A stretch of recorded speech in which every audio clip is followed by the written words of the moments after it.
Stelljes, owner of the ThinkLiveBe team at Keller Williams Realty at the Parks in downtown Orlando, and I'm here with your monthly market update. So if you watch my videos, you know that I am actually analyzing the data from the month before. So we're looking at July 2023 real estate stats for Central Florida. They come out on the 15th of the month because it takes some time to compile and make sure the data is accurate.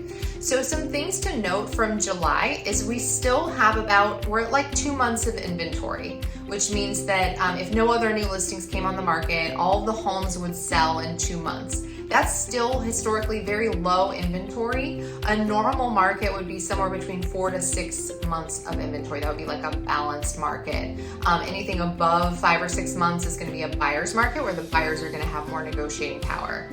And then anything below 3 months is considered a seller's market. So we're technically still sitting in a seller's market as far as supply and demand go. The thing to note is that you'll see on a lot of headlines and news stories that the sales have gone down. And a lot of times I hear consumers out there, and they think that means prices. And so I just want to clarify that the average sales price is actually slightly higher than it was last year. So it hasn't declined less than last year. It's about the same. It's just a few thousand higher. The average sales price is $444,555. That's slightly higher than it was last year. The median sales price is about the same. It's slightly under, but I'm talking about $900 less than it was last year. So the prices are roughly the same, if not slightly higher on the average. But the number of sales that have occurred has gone down. So when they are talking about sales, they are talking about the number of people buying homes. So in July, we had 2,852 home sales. That's about almost 14% lower than the same time last year. And for a summer month of July, that is relatively low. We usually see something more in the 33 to 4,000 range. So it's definitely lower than we've seen in recent years. 100% due to the rising interest rates. As you probably know, the mortgage rates have creeped up again. You know, they did this at the end of last year, and we saw the same thing happen. So at the end of last year, the rates started going up pretty drastically. The number of sales started declining. And we actually almost dipped into a balanced market at the beginning of this year, and then the switch turned on, I should say, and things started heating back up again. So we're seeing the same thing happen. As rates go up, it makes it less affordable for buyers to shop. And so we're going to see that 13, 14% less sales happening. That does have a cooling effect on prices. It makes it more negotiable. So there's opportunity in every market.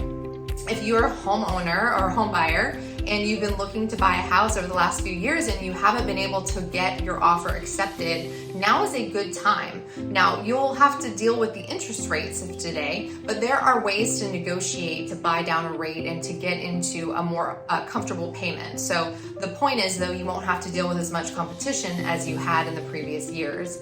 As far as everything else goes, it's pretty normal. We're feeling like this is, according to the months of inventory, we're in a seller's market. It feels like more of a balanced market. Put the house on the market, buyer makes an offer, you negotiate, and you come to an agreeable price. That's what a normal market feels like. People just really quickly forget what a real estate transaction feels like in a normal market. And so they are expecting multiple offers still, full asking price, things like that. And that time has probably passed.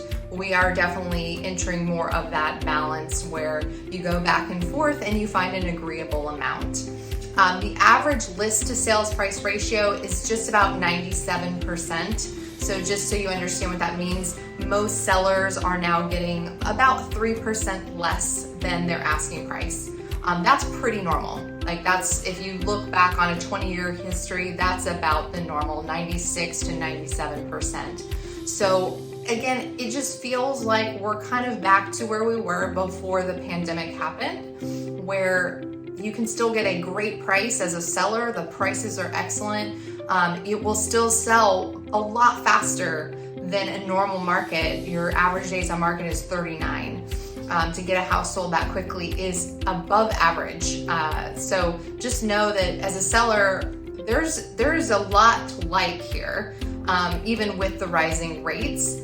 And for buyers, just know that you finally have some more negotiating power that you didn't have before. So if you guys have any questions about the real estate market, every little pocket of Orlando is unique, and every street, every neighborhood, it's all local. And so you could have a very strong buyer's market in one neighborhood, and a neighborhood right next door is a hot seller's market. So you want to talk to an expert like us before you start negotiating, so that you know, do you need to go in strong, or do you have the ability to negotiate and get a buy down or something like that from the seller?